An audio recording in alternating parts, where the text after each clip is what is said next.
L'hôpital psychiatrique sous le feu des projecteurs après la publication d'un rapport accusateur.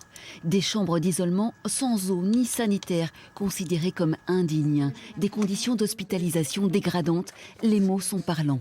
Des mots qui n'étonnent pas les familles de malades et qui les confortent dans leur revendication de personnel supplémentaire. L'isolement ne doit être considéré que comme un acte thérapeutique, mais jamais un acte qui va permettre de compenser un manque de personnel. Pourtant, le rapport fait état d'un budget qui serait excédentaire de plus d'1,5 million d'euros, des fonds qui auraient pu financer des moyens humains. Ça me choque parce que quand on voit le manque criant de personnel, c'est vrai qu'on se dit qu'il y a un problème là.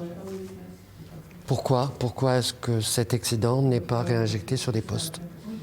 Dans la foulée de ce rapport, l'hôpital a procédé à certaines embauches d'infirmiers, mais selon la direction, ce budget excédentaire doit aussi servir à un investissement sur 30 ans.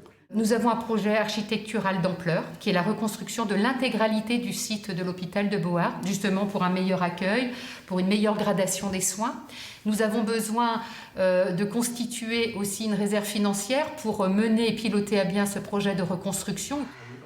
Quant au recours un peu trop systématique à la contention et à l'isolement, l'hôpital admet que ce rapport les a forcés à revoir leurs pratiques. C'est malheureusement des pratiques de dernier recours dont on a parfois besoin.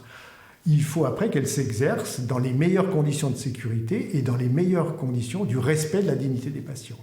Et ce qui a été pointé par le CGLPL a été corrigé dans les mois qui ont suivi sa venue. Des travaux de rénovation des chambres ont d'ores et déjà été entrepris.